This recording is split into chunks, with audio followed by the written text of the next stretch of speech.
Eh ben, merci de vous être connectés aussi nombreux ce soir pour cette présentation, dans laquelle on va vous parler d'une plateforme d'analyse des qualités d'éco-conception de produits web sur laquelle on a travaillé en co-R&D entre le Crédit Mutuel Arkea et Zenica. On va commencer par se présenter.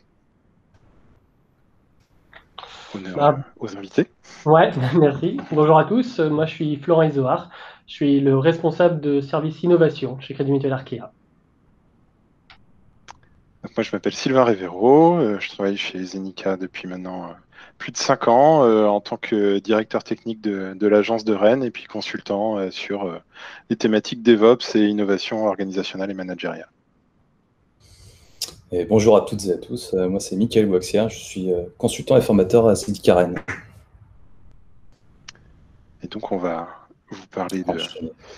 de ces outils qu'on a co-développés. Avant de commencer la présentation, dans Google Meet, pour ceux qui ne connaissent pas l'outil, vous avez à côté du chat un petit symbole avec un triangle, un carré et un rond. Et c'est par là que vous allez pouvoir poser vos questions. Lorsque vous cliquez là-dessus, vous avez un menu des questions. Donc, n'hésitez pas à poser vos questions au fil de l'eau pendant la présentation. Et je passe la parole à Florent. Ouais, donc rebonjour à tous. Effectivement, alors pourquoi on s'est lancé côté Arkea on s'est intéressé au Green IT. Alors tout d'abord parce que le Crédit Mutuel Arkea s'est doté en 2020 d'une raison d'être. Et si on peut la résumer en deux mots, hein, c'est qu'un groupe de banques assurances comme le nôtre a non seulement le pouvoir, mais le devoir d'avoir un impact positif sur la société et sur l'environnement. Donc, évidemment, le Green IT s'inscrit tout droit dans cette raison d'être. On a vu aujourd'hui, hein, et on voit fleurir différentes initiatives à droite et à gauche. Maintenant, dans les grands groupes comme le nôtre, ça reste encore balbutiant.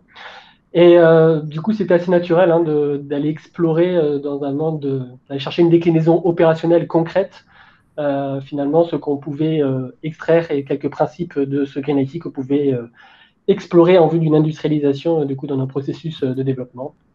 Et donc, voilà, c'est quelque chose qu'on est allé chercher avec Zenica. Ah, Michael, tu peux passer. Ouais, merci. Donc, au final, comment c'est organisé aujourd'hui? On s'est organisé, on a réuni en fait trois équipes, deux d'Arkea. Alors, évidemment, mon service, hein, le service innovation. Alors, pourquoi l'innovation, hein? C'est qu'on a, nous, finalement, plusieurs missions, dont une démarche d'exploration et d'innovation, évidemment. Une veille technologique, on se doit d'être au courant et, j'allais dire, proactif, en tout cas, sur les dernières technologies au sens assez vaste, hein, et applicable à notre domaine. Et également, on a une capacité, évidemment, à réaliser et à délivrer des POC, hein, des Proof of Concept, de manière assez rapide. On s'est appuyé aussi sur un autre service d'Arkea qui s'appelle le Centre de compétences web et mobile, qui eux sont responsables en fait de l'outillage des développeurs front. Ils portent du coup aussi la vision technique des frontaux chez Arkea. Et enfin, ils sont responsables du coup de l'industrialisation de toutes ces plateformes de développement. Et alors après, on s'est évidemment, on s'est rapproché du coup de Zenica pour co-explorer et co-innover, j'allais dire, cette innovation sur Green IT. Alors pourquoi Zenica? Évidemment pour les compétences en éco-conception, la veille qu'ils font sur le outillage. Mais j'allais dire, au-delà de ça, on est allé chercher aussi des gens, hein, des hommes et des femmes. Aujourd'hui, Zenica a un engagement fort, enfin porte, en tout cas vous portez chez Zenica, de nombreux collaborateurs et consultants portent des engagements forts au niveau du Green IT. On a été séduit du coup par non seulement cette démarche-là, mais également finalement par votre maturité du sujet chez Zenica. On a pu le voir finalement de manière assez concrète, hein, avec le hors-série Kaizen sur le numérique responsable. Donc c'est un peu pour toutes ces raisons et aussi le fait qu'on se connaissait, on avait déjà réalisé plusieurs POC par le passé avec Zenica et que ça a toujours été un succès. Un grand plaisir de travailler avec vous. Alors, pour, euh, pour initier ces travaux et d'une manière un peu plus générale, les travaux autour du Green IT qu'on peut réaliser côté Zenica, on s'est appuyé sur un certain nombre de constats. Et ces constats, ils viennent notamment d'une étude qui a été publiée par le collectif Green IT, donc vous pouvez retrouver sur greenit.fr, sur les impacts du numérique. Et un des premiers constats, c'est de dire que le numérique n'est pas immatériel, bien qu'on parle de dématérialisation. Si tu peux passer sur le slide suivant, Mika. Bien qu'on parle de dématérialisation, ben, on le sait tous finalement quand on travaille dans l'informatique, hein, le côté immatériel, ce n'est qu'une façade. Derrière, on a du matériel qui fait tourner les applications, qui permet de véhiculer les informations sur du réseau, qui permet aux utilisateurs d'utiliser les applications. Et tout ça, ça a des impacts importants. Ça a des impacts non seulement en termes d'émissions de gaz à effet de serre, qui est souvent un indicateur sur lequel, quand on parle d'écologie, on a tendance à se focaliser, mais pas seulement. On parle des émissions de gaz à effet de serre, mais il y a aussi les notions de consommation d'énergie, les notions de consommation d'eau. Et sur tout ça, non seulement le numérique a un impact important, puisque les pourcentages que vous voyez dans le diagramme du haut, ce sont les proportions par rapport aux impacts mondiaux. Donc, typiquement, hein, sur le côté émissions de gaz à effet de serre, le numérique dans son ensemble représente environ 3,8% des émissions des gaz à effet de serre au niveau mondial, ce qui est à peu près équivalent à l'aviation civile. Mais surtout, ce qui est plus préoccupant, c'est le rythme de croissance de ces impacts, que ce soit en termes d'énergie, de gaz à effet de serre, d'eau, d'impact sur les ressources, puisque si on regarde en 15 ans, on voit que ça a été, ces impacts-là, ils ont été multipliés entre par 2 et par 3, et on est toujours sur une pente évidemment extrêmement croissante. Et puis, si on regarde un petit peu plus dans le détail les impacts du numérique, souvent on a tendance à penser que les impacts du numérique, ils sont essentiellement côté serveur. En tout cas, on voit pas mal de communications, de chiffres sortir qui vont dans ce sens, en parlant du poids de la vidéo en ligne, par exemple. On parle non seulement du serveur, mais aussi du réseau. On parle des data centers qui seraient extrêmement consommateurs. Mais finalement, quand on regarde les proportions d'équipements au niveau mondial entre les serveurs, les équipements réseau et les terminaux clients, on se rend compte qu'on n'est pas du tout sur les mêmes échelles. C'est-à-dire que là où on recense environ 67 millions de serveurs, on va recenser 34 milliards de terminaux utilisateurs. Donc dans ces terminaux utilisateurs, on va mettre les ordinateurs, on va mettre les téléphones mobiles, et puis on va mettre une population de terminaux qui est en croissance énorme depuis ces dernières années, qui va être tout ce qui est l'IoT grand public. Les ampoules connectées, les voitures connectées. Enfin, vous prenez un objet, vous rajoutez connecté derrière, et on va tomber dans ces définitions-là. Et donc, ce qui explique au final que quand on regarde les impacts d'un point de vue global, certes, on a des impacts liés au data center et à la consommation serveur, mais on va surtout avoir des impacts liés aux terminaux des utilisateurs. Et puis, ces impacts liés aux terminaux, enfin liés aux équipements d'une manière générale, au final, ils vont être essentiellement au moment de la fabrication de ces équipements-là. C'est-à-dire qu'on a coutume de dire qu'un smartphone, au moment où on va le sortir de son emballage, alors qu'il est tout neuf, qu'on vient de l'acheter, il a déjà consommé entre 70 et 80% de l'énergie qu'il va consommer dans toute sa vie, puisque c'est l'énergie qui aura été utilisée pour le fabriquer. Donc quand on part de ces constats-là, on peut se poser la question, comment on peut faire pour améliorer un service numérique. Et donc pour ça, on voit qu'il y a plusieurs étapes sur lesquelles on peut agir pour être dans l'amélioration de l'impact environnemental de ce service numérique. Alors déjà, il y a un premier moment où on peut agir, c'est au moment de la conception de ce service. Puisque que ce soit dans la conception fonctionnelle ou dans la conception technique, on va pouvoir tout simplement réfléchir à la sobriété du service qu'on est en train de construire. Ensuite, on va avoir la possibilité d'agir sur son implémentation technique, sur sa qualité technique et sa qualité technique environnementale. Et puis, on pourra agir sur l'hébergement de ce service numérique. Et si on se penche un peu sur les endroits dans lesquels on peut faire ces améliorations, on se rend compte que finalement, là encore, c'est sans doute un des impacts enfin, une des conséquences de cet impact majeur des terminaux, c'est que finalement, c'est plutôt dans l'utilisation du service et donc dans sa conception, in fine dans sa conception, qu'on va pouvoir agir. Alors, les chiffres qui sont donnés là, ils viennent là aussi de Green IT, ils sont un peu moins on va dire, appuyer sur des choses scientifiques. Je pense qu'il y a un petit peu plus de ressenti dans ces chiffres-là, mais ça donne un ordre d'idée. C'est que les aspects conception vont compter pour à peu près 60% des améliorations potentielles, là où l'implémentation technique va compter pour 15% et l'hébergement 25%.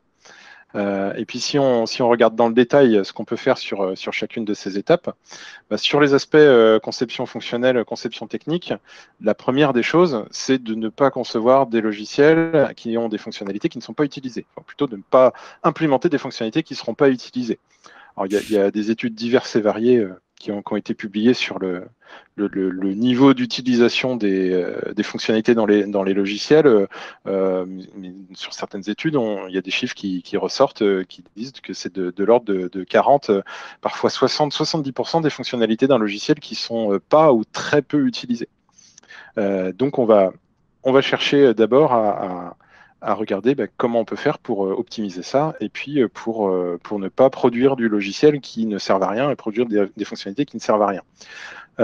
Et puis évidemment, on va essayer d'être dans de la conception sobre et la conception sobre, ça veut aussi dire, pour encore une fois prendre en compte cette proportion des terminaux et donc ces impacts relatifs des terminaux utilisateurs sur l'impact du numérique, le fait de pouvoir produire des logiciels qui vont être fonctionnels sur des équipements anciens bon marché, tout simplement pour ne pas entretenir les mécanismes d'obsolescence qui poussent les utilisateurs à renouveler leur matériel.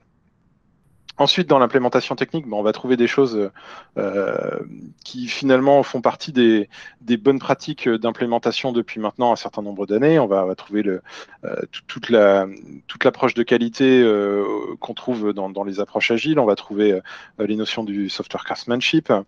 Et puis, on va chercher à diminuer le trafic généré dans le cadre de composants web auxquels on sait plus précisément intéressé, on va chercher à avoir du contenu web qui soit valide, du code qui soit optimisé, par exemple de la minification dans le monde web. Et puis sur le côté hébergement, là, ce sont des recettes qui en général sont un petit peu mieux connues. On va chercher à faire de la colocalisation des serveurs, à éviter d'éclater trop ces architectures, mettre en place des mécanismes de cache, penser sa scalabilité au plus juste, etc. Et puis au passage, essayer de rechercher aussi des solutions d'hébergement qui proposent la meilleure efficacité énergétique. Dans le monde des data centers, on va notamment parler du PUE. Alors, dans les travaux qu'on a menés en commun entre Arkea et Zenica, on s'est focalisé sur un certain nombre d'éléments qui vont être tous les aspects conception sobre, fonctionnement sur des équipements anciens bon marché, les aspects diminution du trafic généré, contenu web valide, code optimisé. Notamment parce qu'il y a dans le groupe Arkea d'autres travaux par ailleurs autour du hosting et que donc c'était pas le mandat qu'on avait.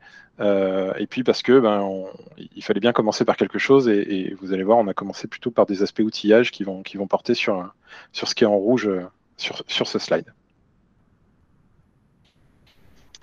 Et donc, les étapes qu'on a souhaité dérouler dans cette étude, c'est d'abord regarder comment on pourrait s'outiller, ensuite comment on pourrait s'outiller pour produire des mesures de ce qu'on produisait, ensuite analyser ces mesures, et puis produire des dashboards à destination des développeurs, mais pas que. Et Michael va vous en parler un petit peu plus dans le détail. Du coup, pour s'outiller, pour mesurer la performance, on a regardé un petit peu tout ce qu'il y avait sur le marché. On a retenu 3 outils principalement, qui sont Power API, qui va nous permettre de faire de la mesure de consommation énergétique. On a retenu EcoIndex. Je reviendrai un peu plus dans le détail par la suite dessus, mais en fait, c'est un outil qui permet de faire un index, un scoring sur l'éco-conception d'un site web. Et on a retenu en dernier SiteSpeed.io, qui va permettre de faire de l'analyse de différentes métriques qui sont exposées au travers des navigateurs. Et donc, pour industrialiser cet ensemble d'outils, On s'est reposé sur les outils qu'on va retrouver largement, qui sont largement déployés au sein de SI, qui sont GitLab, Grafana et Docker. Du coup, on va retrouver aussi beaucoup de profils qui ont ces compétences pour administrer ces différents outils. Alors pour la partie Power API, comme dit, il permet de faire de la consommation du coup énergétique. Mais pour aller plus dans le détail, donc, il va permettre sur un processus donné, sur un temps donné, d'aller du coup mesurer la consommation énergétique. Donc sur des process de type une simple page web, tout simplement, où on va pouvoir aussi monitorer un parcours utilisateur au complet, voire même tout autre processus applicatif. Donc ces valeurs sont mesurées, elles peuvent être ensuite représentées graphiquement dans un tableau de bornes, comme dans Grafana. Et pour aller un peu plus dans le détail, Power API, en fait, il repose sur RAPL, qui est pour dire Running Average Power Limits. Donc en fait, ce n'est pas un wattmètre à proprement parler, mais c'est un système qui permet, via un modèle d'estimation de consommation d'énergie qui est basé sur l'utilisation de compteurs de performance. Et ces compteurs de performance sont directement intégrés dans le matériel. Donc on va les retrouver au niveau CPU, dans les différents corps, au niveau de la RAM, ainsi qu'au niveau du GPU qui est embarqué dans le CPU. Et donc, via cet outil-là, on va pouvoir du coup, récupérer toutes ces informations-là et calculer la consommation énergétique propre de chaque process. Et pour information, il existe aussi d'autres outils tels que Intel Power Gadget ou encore Code Carbon ou Scafandre. Pour la partie SizeSpeed, donc c'est un ensemble d'outils open source, qui sont tous open source, et qui va permettre du coup de mesurer la performance d'une page web ou d'un site web dans son ensemble. Alors, il propose vraiment un large panel de mesures, vraiment très complète. Donc, il permet notamment d'établir du scoring de performance global ou d'autres choses comme le privacy, les bonnes pratiques également d'accessibilité, et va permettre du coup un classement des sites étudiés en fonction de ce score. Donc, SizeSpeed permet également la création de tableaux de bord dans Grafana. Donc, on peut retrouver quelques exemples de dashboard à droite. Et pour la partie du coup mesure de bonnes pratiques avec l'éco-index. Donc, ce qu'on a utilisé, c'est un fork en fait d'un plugin qui est installé dans un navigateur web, qui est basé sur EcoIndex et Ecometer. Donc, ils sont en fait un ensemble de choses qui sont réunies au sein d'un seul et même plugin. Donc, EcoIndex, il est basé sur l'analyse de cycle de vie et permet d'estimer l'empreinte environnementale d'une page web. Et quant à lui, l'outil Ecometer, lui, a été piloté et financé par l'ADEME. Et nous avons du coup repris ce plugin qui est embarqué au sein d'une application Node.js en ligne de commande, sur laquelle nous avons pu contribuer d'ailleurs pour le rendre compatible avec InfluxDB et l'ajout d'un dashboard Grafana. Et ce fork du coup a été développé par Jules Delcourt. Donc côté architecture, on va retrouver quelque chose au final peut-être un peu complexe, surtout pour la partie de mesure de consommation énergétique. Donc on va partir vraiment au plus bas, qui va être sur la partie CPU, donc avec la couche RAPL, qui va nous permettre du coup d'aller scraper les différentes informations de consommation énergétique. On va retrouver une petite brique cgroups, qui va permettre du coup en fait, de mettre ça sous forme d'événements Linux. Et ces événements Linux, on va les associer en fait à un node Selenium, ou plusieurs nodes Selenium. On a retenu Selenium pour le pilotage du coup et pour avoir une runtime de navigateur web. Et au-dessus, on vient mettre un hub Selenium qui va permettre de piloter les différents nodes. Et par-dessus, on vient mettre des tests robot framework qui vont venir du coup faire la navigation au sein d'un site internet. Et donc toute cette couche-là va nous permettre du coup de générer du trafic, une navigation dans un navigateur web. Et par-dessus, on va retrouver notre sensor hardware performance counter qui vient de la suite Power API. Donc ce dernier vient récupérer les événements au sein de Linux. Il vient les injecter, du coup, toutes ces datas qui sont en fait des joules timestampés au niveau nanoseconde, donc c'est pas vraiment très human readable, si on peut dire. Donc ces données sont insérées dans MongoDB.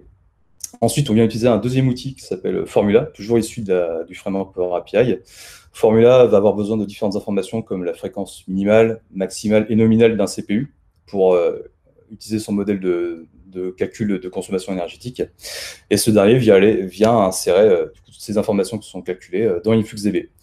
Et Grafana, via du coup, certaines queries, on va pouvoir venir scraper ce qu'il y a dans InfluxDB à ce niveau-là pour afficher du coup un dashboard.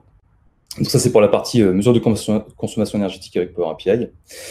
Et là où du coup il y a deux outils qui sont plus simples à mettre en œuvre, qui sont du coup la partie EcoIndex qu'on peut venir lancer directement dans un conteneur Docker, qui va venir lui à son tour également pousser dans InfluxDB. Et via d'autres dashboards Grafana, on va pouvoir afficher ces informations-là. Et aussi SetSpeed, du coup, qui permet d'aller injecter toutes ces métriques et toutes ces analyses directement dans Graphit, qui est un autre type de base de données orientée time series. Et du coup, toujours avec Grafana, on va pouvoir aller récupérer toutes les datas qui sont stockées du coup dans Graphit. Et du coup, on va se retrouver avec un ensemble de dashboards.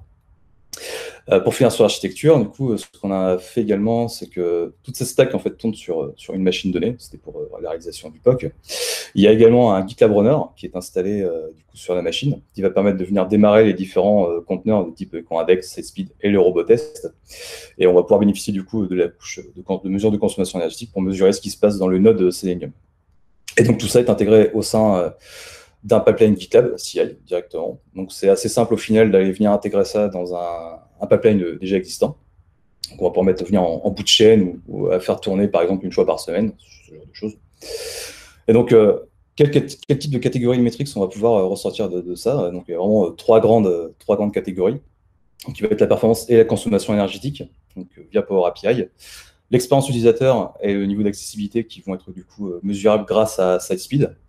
Et toute la partie pratique d'éco-conception qui, elle, du coup, est monitorable, qu'on peut scorer du coup grâce au plugin EcoIndex.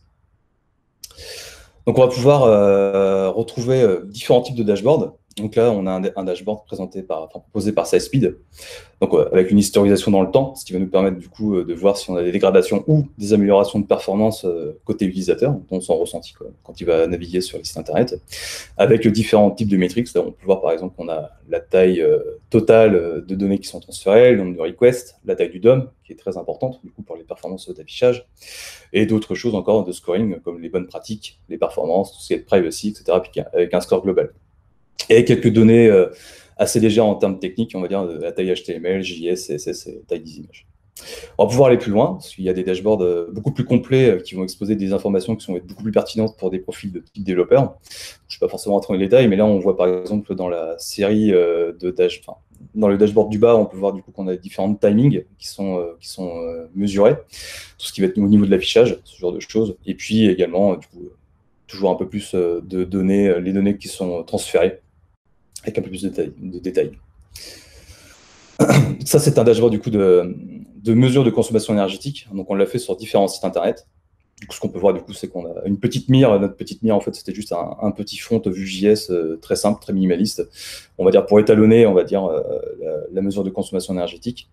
Et donc, on a fait le test sur différents sites, le Low-Tech Magazine, le site d'Amazon, le site de Nike et le site d'Arkia. Donc là, on peut voir du coup dans le temps le niveau de consommation énergétique. Ce qui serait intéressant de faire, c'est de faire une petite intégrale sur ce genre de données, du coup, et puis pouvoir l'afficher dans un dashboard plus spécifique.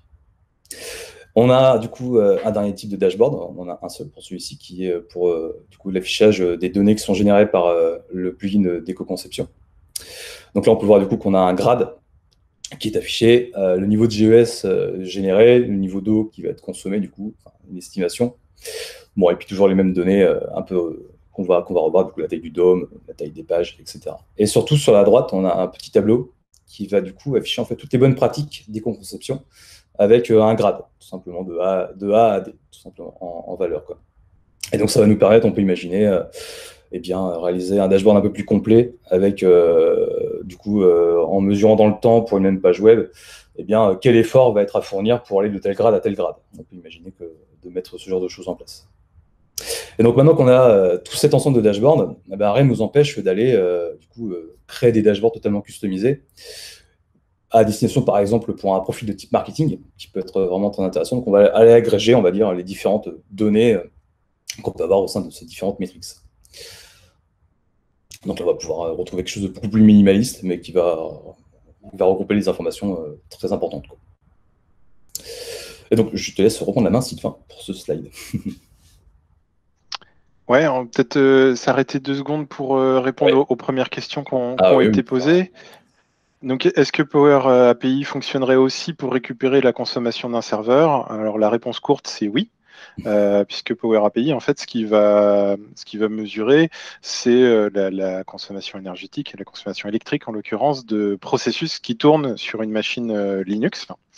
Alors pourquoi une machine Linux? Parce qu'on va s'appuyer sur une API du noyau Linux qui s'appelle les control groups, qui nous permettent d'isoler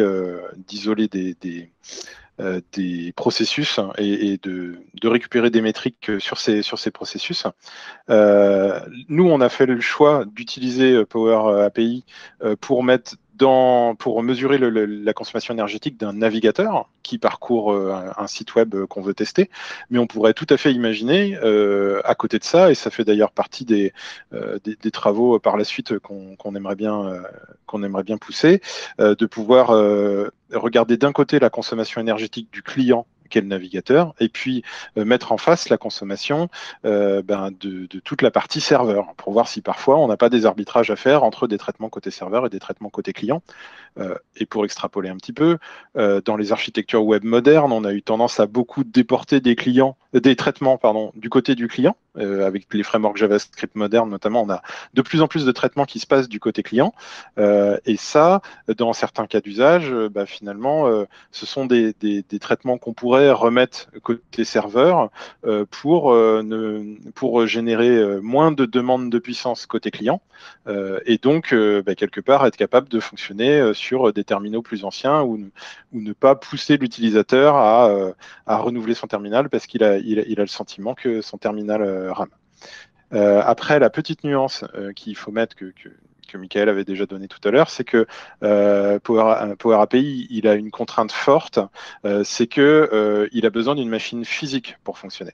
C'est-à-dire qu'on peut mesurer la consommation de choses qui vont tourner sur un serveur, mais on va les mesurer au niveau de l'OS physique. C'est-à-dire que quand on commence à mettre de la virtualisation, on ne va pas retrouver ces métriques-là. Elles ne seront pas exposées par le processeur virtuel qui est exposé à l'OS à l'intérieur de la machine virtuelle. Donc on pourra regarder la consommation énergétique des VM, mais on ne pourra pas rentrer dans la VM pour regarder la consommation énergétique des processus à l'intérieur de la VM.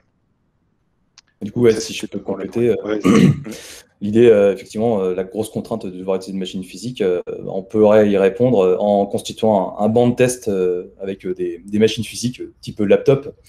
Et on pourrait même aller jusqu'à choisir des machines avec des performances différentes, de différentes années, histoire d'avoir un petit peu une représentation de ce qu'il peut y avoir comme machine au niveau dans le parc utilisateur mondial, quoi. Et donc là, en plus, on bénéficierait du coup de l'accès à une mine sans virtualisation pour installer ce type d'outils et faire du monitoring dessus. Ensuite, la question de Bertrand. Donc, combien de temps a pris la mise en place de tout cet outillage? Est-ce que ça prend de la ressource sur les serveurs d'avoir ces relevés de données conso? Alors, sur le temps qu'on a mis, ça a pris un petit peu moins de 3 mois, en incluant une phase de recherche pure, parce qu'on est parti d'une feuille blanche, on a commencé à regarder quels seraient les différents outils qui permettraient de répondre, et puis on a enrichi au fur et à mesure. Voilà, si on n'avait pas cette phase initiale d'études, je pense que pour mettre une stack de ce type-là en place, c'est un petit peu plus rapide que les 3 mois qu'on a mis nous. Et est-ce que ça prend de la ressource sur les serveurs d'avoir ces relevés de données? Oui, ça prend de la ressource, forcément, puisqu'on va lancer des navigateurs. Hein. Typiquement, lancer plusieurs navigateurs via Selenium en parallèle, c'est quelque chose qui va consommer sur le serveur. Et d'ailleurs, ça nous a amené à nous poser des questions sur comment on allait gérer le déclenchement de ces sondes-là, notamment dans un contexte d'intégration continue, parce que dans les pratiques modernes d'intégration continue, on a tendance à lancer une batterie de tests dès qu'on commit un nouvel élément, dès qu'on pousse un nouvel élément de code source. Et là, ce qu'on s'est dit, c'est que c'était peut-être pas très heureux, étant donné d'une part le temps d'exécution des tests et d'autre part la consommation que ça allait générer. Peut-être que quelque part le remède allait être plus néfaste que le mal au départ. Donc on est plutôt pour le moment sur l'idée d'avoir des tests qui soient plus espacés. Peut-être les lancer une fois la nuit sur une application ou les lancer plus à la demande, parce que oui, il y a pas mal de consommation associée. Et puis la question d'Antoine, est-ce que l'incertitude des données relevées est mesurable? Alors, je ne sais pas si je réponds exactement à la question, mais ce dont on se rend compte, c'est qu'en effet, on a des variations entre plusieurs lancements. on n'a pas forcément cherché à s'outiller plus que ça pour regarder cette variabilité. Mais évidemment, ça serait des éléments intéressants à mettre en complément que de faire passer un certain nombre de fois les analyses pour voir si on est capable de produire un écart type, notamment sur les relevés qu'on peut faire lors de ces analyses.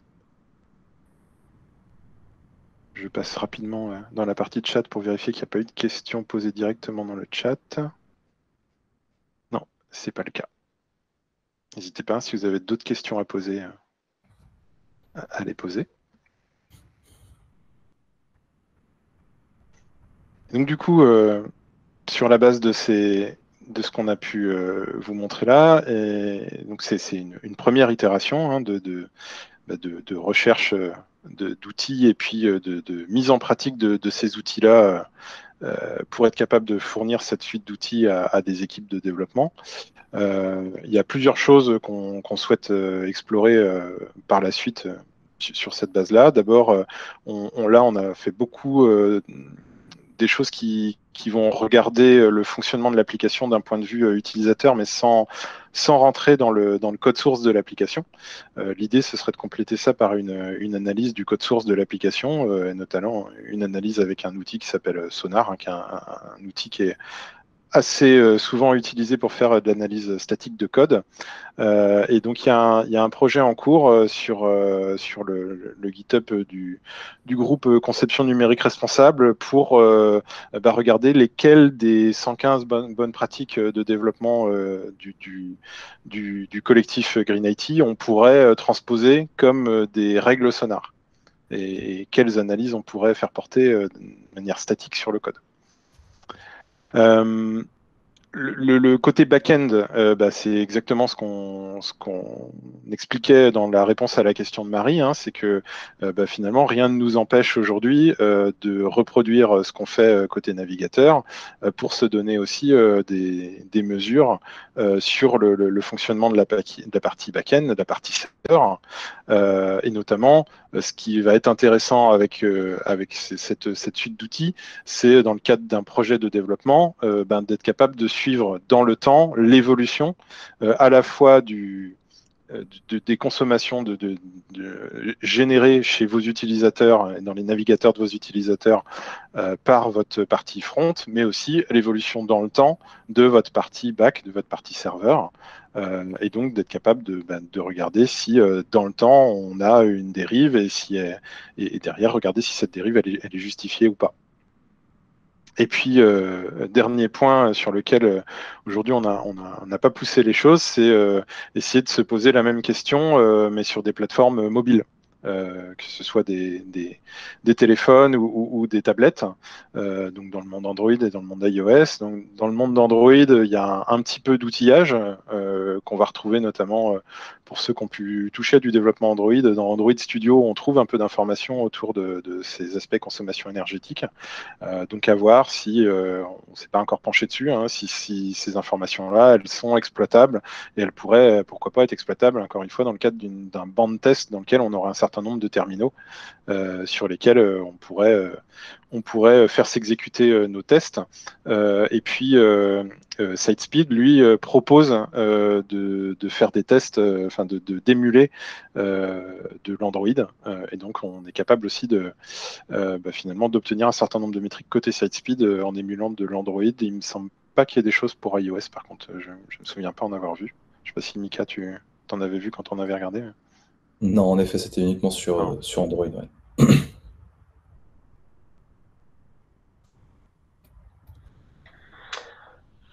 Ouais, du coup, de notre côté, hein, au Crédit Mutuel Arkea, du coup, il y a eu du coup la raison d'être dont je vous ai expliqué les principaux termes qui s'est décliné du coup en un plan stratégique moyen terme qu'on a appelé en interne Transition 2024.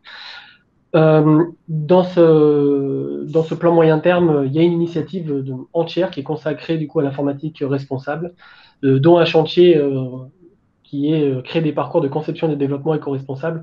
Donc on voit bien que nos travaux exploratoires s'inscrivent pleinement là-dedans. Donc on va évidemment reverser et contribuer du coup à ce chantier-là pour industrialiser du coup maintenant finalement l'expérimentation que l'on a menée et la rendre du coup disponible à tous nos développeurs, donc que ce soit en interne ou via nos prestations. Mais aussi, on l'a vu, hein, finalement, les développeurs, et j'allais dire, ont une partie peuvent résoudre une partie du problème. On a vu aussi également que finalement, ça va au-delà du développement, hein, j'allais dire, c'est aussi bien les product owners et même les équipes marketing qui doivent maintenant aujourd'hui porter cette parole de Green IT. On a vu tout à l'heure l'obésité logicielle, hein, à veiller à ne pas faire des applications énormes avec des fonctionnalités que personne n'utilise. C'est également mettre des images adaptées au device, par exemple, ne pas mettre de l'ultra HD sur un smartphone, ça n'a pas forcément de sens. Faire attention aux PDF que l'on peut mettre sur les sites, etc. Il y a la taille des documents. Bref, tout ça, on voit que ça concerne finalement plein de métiers, ce Green IT, et que finalement, on a tous une contribution à apporter pour améliorer notre impact, j'allais dire, environnemental dans notre quotidien.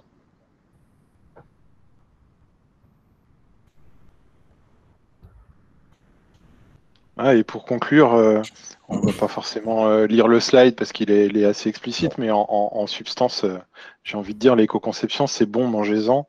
Ça a plein d'impacts intéressants, et au-delà des impacts purement écologiques, finalement, c'est quand même assez intéressant de se reposer la question de l'utilité de ce qu'on fait, et d'amener aussi les métiers à se reposer la question de l'utilité des fonctionnalités qu'on produit, parce qu'au final, ça a aussi... en tant que développeur, en tant que technicien, ça a aussi un impact directement sur la qualité de ce qu'on va produire, sur potentiellement la dette technique à traîner. Donc, c'est évidemment, on vous encourage à vous poser ces questions-là. L'éco-conception et l'éco-conception de services numériques, c'est quelque chose d'extrêmement vaste au final.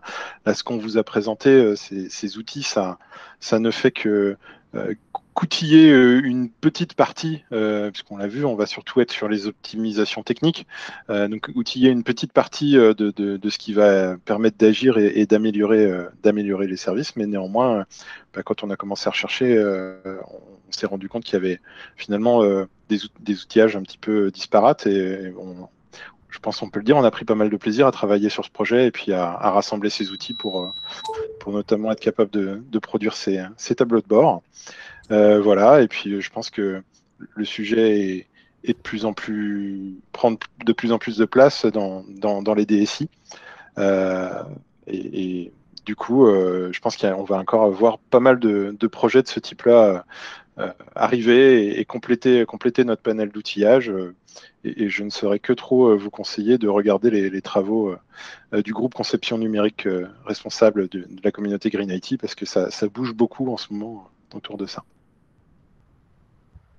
Et donc, on va passer sur des questions-réponses, si vous le souhaitez.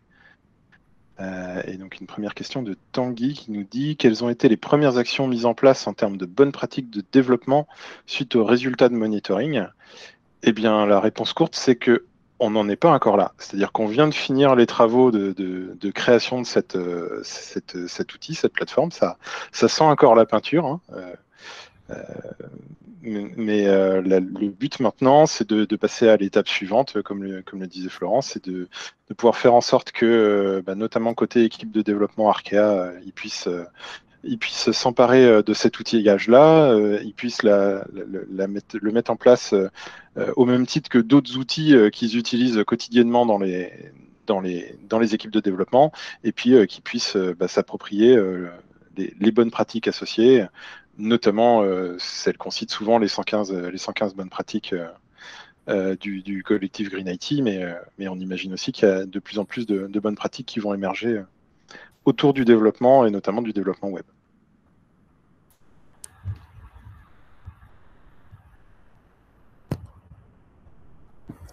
N'hésitez pas, si vous avez des questions, soit à les poser encore une fois dans la partie questions, ou si vous préférez la poser à l'oral, à démuter votre micro et puis à nous poser la question directement sur le Meet. Oui, bonjour, je me permets d'intervenir directement. Donc, c'est Tanguy, hein, c'est moi qui viens de poser la question précédente. Déjà, merci beaucoup pour cette présentation. On voit beaucoup de choses. C'est super intéressant la mise en place que vous avez pu réaliser et je pense que c'est réplicable. Donc, surtout avec des outils open source que je connaissais pas tous. Vous avez travaillé 3 mois dessus, vous étiez tous les deux, ou il y avait d'autres personnes, aussi d'autres développeurs qui ont travaillé sur le sujet, ou c'était une charge de combien de personnes l'ensemble de ce projet? Alors, c'est essentiellement Michael qui a travaillé dessus. En fait, avec Michael, on fonctionne en tandem. C'est lui qui travaille et puis après, c'est moi qui récupère les lauriers de son travail. Non, blague à part, c'est surtout Mika qui a travaillé. Et puis, on était avec Florent, avec Léo aussi qui travaille avec Florent, Fabien, et puis moi-même, on était surtout là pour l'aider à se poser les questions, éventuellement donner un petit peu de direction. Mais c'est essentiellement le travail d'une personne. Après, effectivement, pour compléter, il y avait quand même une partie au départ, j'allais dire brainstorming, hein, et finalement, quels étaient les aspects du Green IT qu'on voulait travailler. Et donc ça, effectivement, c'est avec Kevin qu'on a pu finalement faire une veille et faire détourer le sujet, finalement, trouver les quelques sujets qu'on a abordés là et sur lesquels on s'est concentré. Et effectivement, en termes sinon de développement, c'est essentiellement Mickaël. Ouais. Kevin qui était là au début de la conf, mais je crois qu'il s'est déconnecté. Il y a une question posée dans le chat par Laurent. Comment convaincre un décideur de franchir le pas du Green IT? Tiens, je vais laisser la question à Florent. Ouais, j'allais peut-être plutôt me répondre moi. C'est ce que je disais au début, c'est que, j'allais dire, nous, c'est naturel, de par finalement notre raison d'être et la déclinaison au niveau du plan stratégique moyen terme. Mais aujourd'hui, la question finalement de la RSE en général, elle est maintenant centrale pour les entreprises. C'est un facteur aussi qui permet de se démarquer de la concurrence et qui va devenir du coup un enjeu, je pense, de plus en plus essentiel maintenant dans les DSI, mais j'allais dire, tout secteur confondu. Moi, j'ajouterais aussi que ça va devenir un enjeu de recrutement. Parce qu'on a des générations qui arrivent qui sont de plus en plus sensibles à ces aspects-là. Et les entreprises qui veulent attirer les talents, comme on dit, on sans doute aussi besoin, tout intérêt à mettre en avant ce type d'approche. Par rapport à ça, j'aurais une question, remarque. Je suis étudiante, je suis en stage de fin d'études là dans le Green IT. Du coup, je confirme déjà. Et c'est l'éco-conception, c'est un sujet qu'on aborde assez peu en cours, que ce soit en informatique, en réseau, etc. Est-ce que, du coup, peut-être pour Monsieur Isoard, c'est des sujets que vous abordez avec vos partenaires d'école, etc., par exemple? Alors aujourd'hui, non, et encore une fois, avant j'allais dire on va déjà explorer, on va tester, expérimenter. Une fois qu'on arrivera à industrialiser le processus, on va peut-être effectivement déjà il y a un travail en interne chez nous. Encore une fois, l'IT, on le voit, ça reste dans des services, j'allais dire, un peu d'innovation, donc on est sur de l'exploratoire. Maintenant, il faut franchir l'étape de l'industrialisation et ensuite convaincre en interne que finalement, ce n'est pas qu'un sujet de l'informatique, c'est un sujet de tous les métiers qui entrent dans la conception et dans la réalisation des applications. Donc voilà, donc déjà, en parler à ce niveau-là. Et après, évidemment, de toute façon, ce sera quelque chose qu'il va falloir communiquer, former. Je pense à la formation aussi des développeurs, du coup, mais ça passera du coup par tout cet outillage et j'allais dire toutes ces bonnes pratiques qui seront clairement établies. Merci. Il y avait 2 autres questions de Laurent. C'est est-ce qu'une approche par les coûts peut aider et avez-vous dû le faire au niveau de la DG du Crédit Mutuel, de la Direction Générale du Crédit Mutuel? Alors, approche par coût, je ne sais pas ce que tu en penses, Sylvain, mais moi je trouve que c'est quand même délicat aujourd'hui d'associer un coût. Est-ce qu'il est mesuré aujourd'hui ce coût de ne pas faire du Green IT? En tout cas, je ne suis pas sûr. Encore une fois, c'est plus plutôt de montrer l'exemple et d'avoir un impact aujourd'hui sur d'être une entreprise responsable. C'est plus ça aujourd'hui qui parle à des décideurs, qui est encore un facteur de démarcation et donc de recrutement. Je te rejoins complètement, Sylvain, là-dessus. Voilà, c'est l'image de marque et finalement la satisfaction de faire correctement notre travail pour les années à venir. Voilà. Merci. Enfin, en fait, c'était juste à titre de comparaison, parce que juste moi, je me présente, je suis dans une collectivité territoriale et on est vraiment dans l'ancien monde et moi, je suis convaincu de cette démarche et quand je vois le chemin à parcourir entre, la concrétisation de cette idée et il y a forcément en fait, on m'a toujours opposé des coûts. L'histoire des Mmh. coûts, au-delà du savoir-faire parce qu'effectivement, il y a des nouvelles méthodes de développement, enfin, je ne vais pas revenir là-dessus, hein, mais voilà, en fait, et je me posais la question, moi, c'est vraiment, c'est un peu faire du lobby interne. Moi mon enjeu aujourd'hui, avant d'en arriver là, c'est de faire un peu une pression au niveau de la direction générale et d'essayer d'avoir de la pédagogie finalement. Donc évidemment, Green IT et tout ce que vous avez évoqué, c'est sur des sacrés arguments et voilà et moi je me posais la question, c'était juste par rapport au coût parce qu'évidemment une banque, bah, c'est forcément des comptes d'exploitation et cetera et je me dis qu'au final, je me suis imaginé que le coût en fait parce qu'il y a un coût évident, il y a un gain, de performance, mais il y a aussi il y a un gain net de comment? De coût finalement parce que les infrastructures, c'est beaucoup moins cher puisque, bah, on consomme moins, il y a peut-être un coût qui va dégraisser, mais voilà et à titre de comparaison par rapport à ce que vous avez développé Crédit Mutuel, désolé, ça représente combien par rapport au budget DSI? À titre d'idée, hein. À Ouais, la alors louche.